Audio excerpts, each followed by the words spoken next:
Mile Brewing Company. Let's go tour the facility.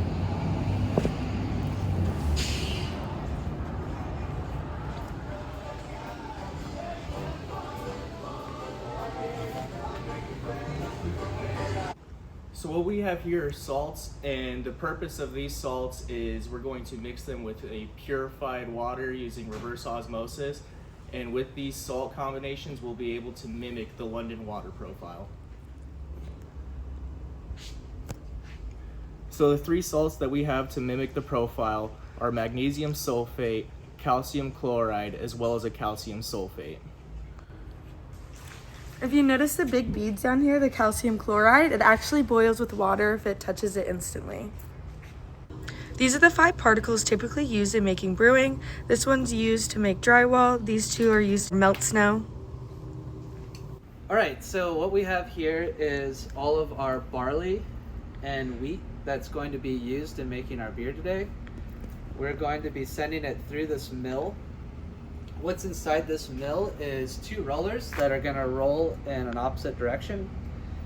And what's going to happen is the grain goes through, it's going to break it open, and then we're going to try to expose the starchy endosperm of the kernel. That is where all the enzymes and all the starch lives in our malt. When it gets into the water, all the enzymes will activate, and it will break these long starch molecules into smaller fermentable sugars: sucrose, fructose, maltose, maltodextrose.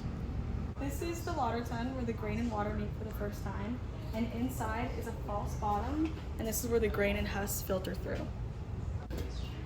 So once we have our filter bed on this false bottom here, our sugar water goes down into this lower area, which will then get pumped over to this pump over here, sent into this tank, and once this area reaches a consistent level, it will very slowly be pumped over into those larger tanks that you see over there. Now we're adding the salts to make the water profile in the lager tun.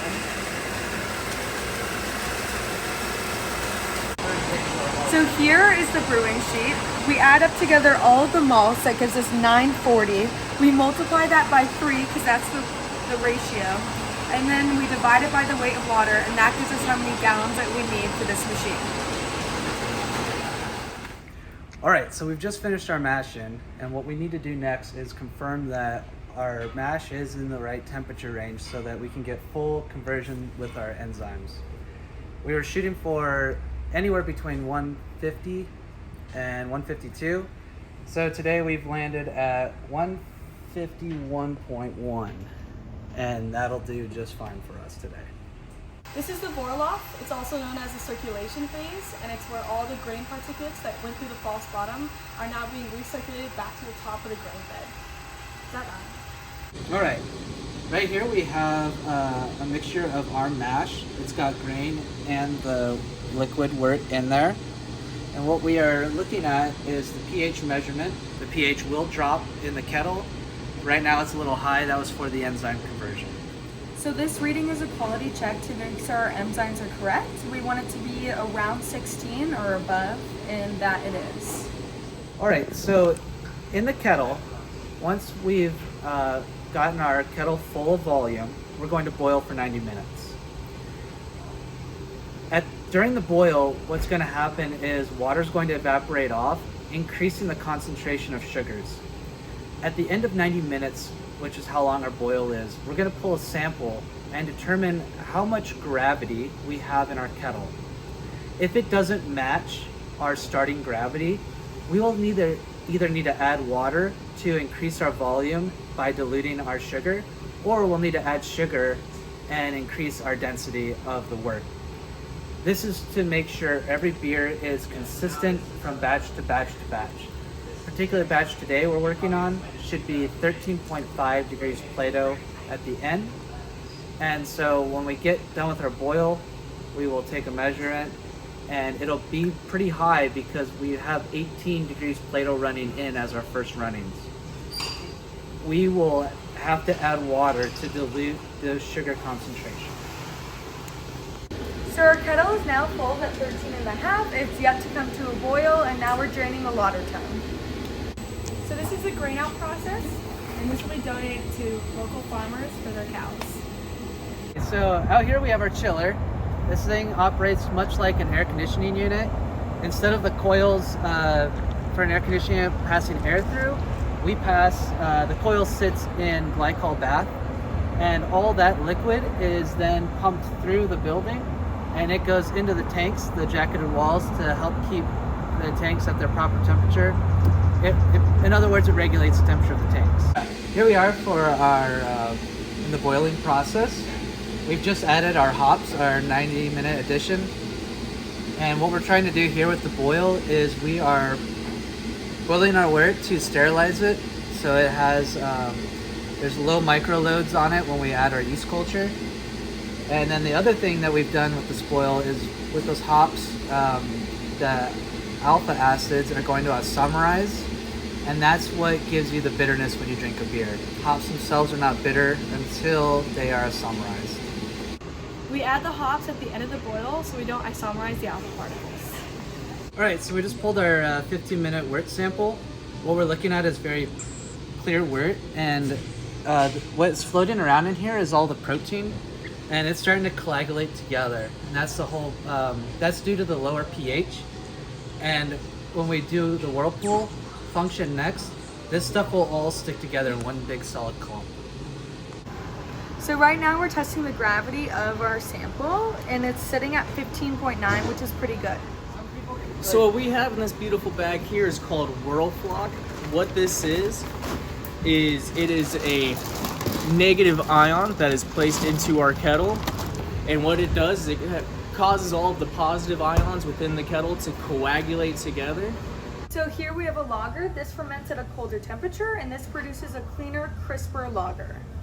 And as you'll see here, it's higher temperature. This is for an ale, and that increases the hop aromas as well as give it a bolder characteristic.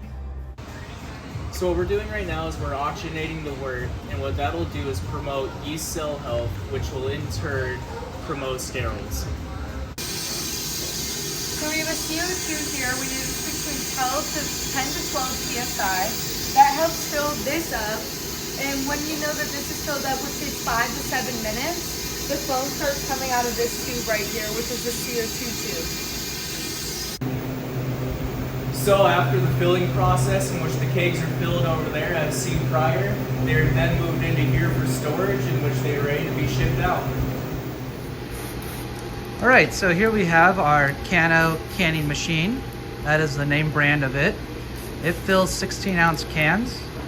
First step of filling these cans is we're gonna rinse them with sanitizer. This will ensure that all production dust has been removed and that these are safe to fill with beer. The next step, these cans will be flipped upright and they will align into these fill heads. The first two fill heads will fill the machine or fill these cans with CO2, and then the next set will fill the cans with beer.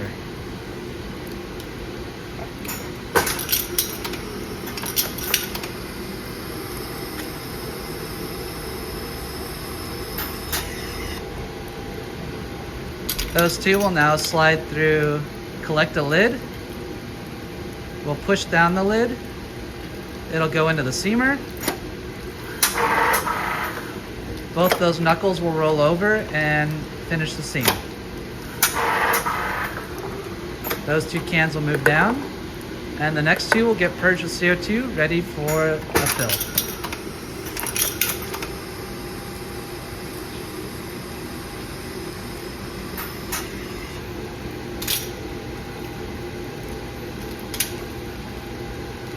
This machine is completely manual, and it generally requires 3 people to operate. All right, now that we've got some cans off the line, the next step is to rinse them with sanitized water. This will make them safe to drink from the outside of the can. We don't want any old beer or stuff getting stuck to the cans.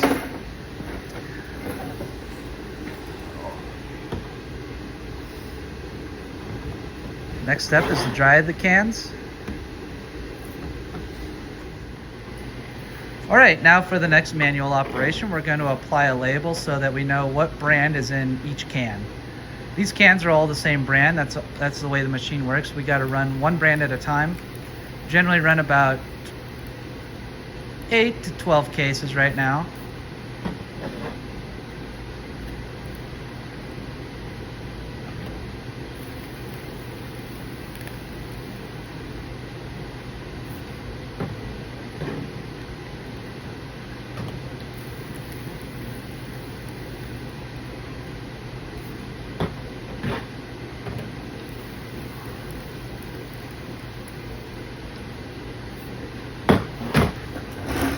Finish off a 4-pack with a pack tech cap, and then we will add a date code to this can so we know when it's freshest by.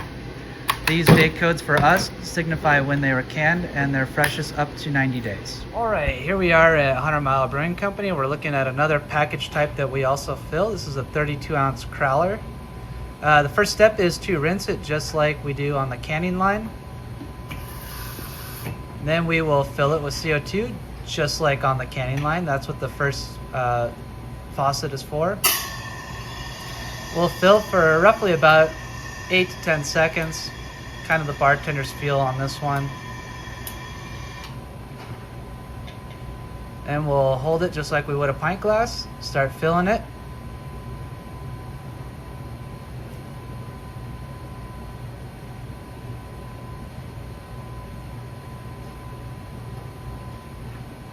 We'll get foam on top, put a lid on it, and then we'll bring it over to our seamer.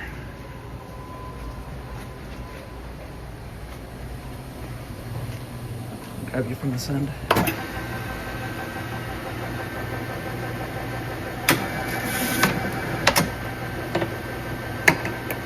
There we go.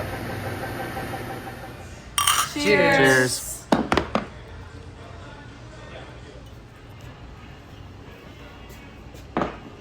Join us at 100 Mile Brewing.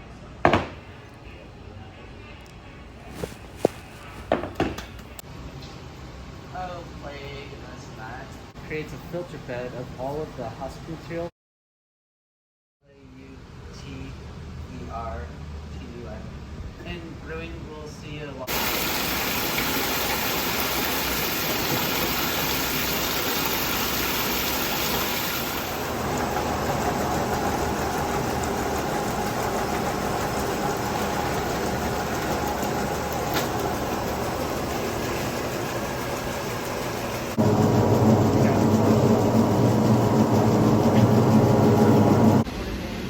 A shot of the water and the grain mixing on the inside would be pretty good.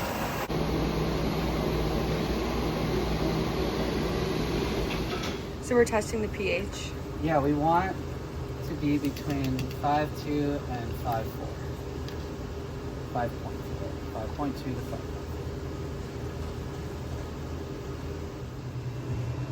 Really above 5 and below 5.5. The first really we're hoping that it gets up to like, I don't know, 152. I hope. If it doesn't, we just stir it around until it gets there. We got closer to like, I think 12. Yeah, it's a big beer.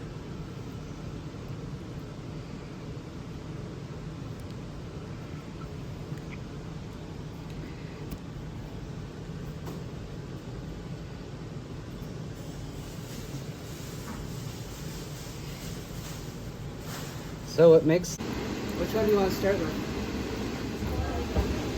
No, you can leave it open. It's good for a facial.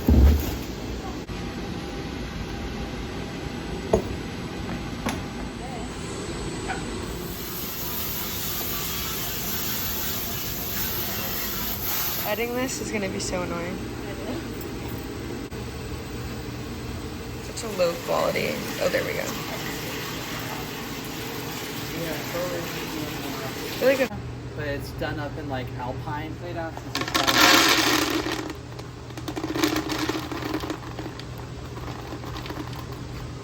Alright. On the dot.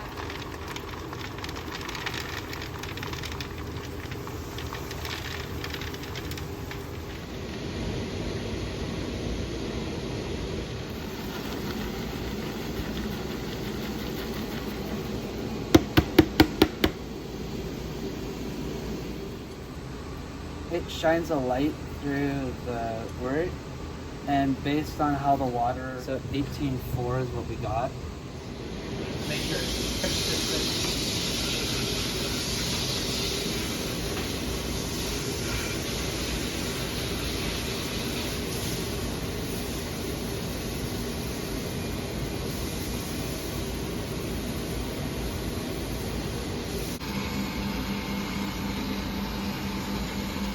Divided by the gravity that we want. And that'll give us our total volume. Alright.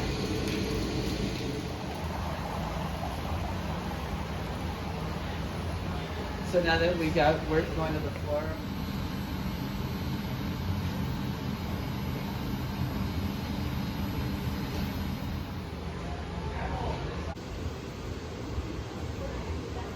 if you want to get in there, we'll take your picture. I don't know if I'm gonna fit. Oh, you can fit. Maybe if I do it like this.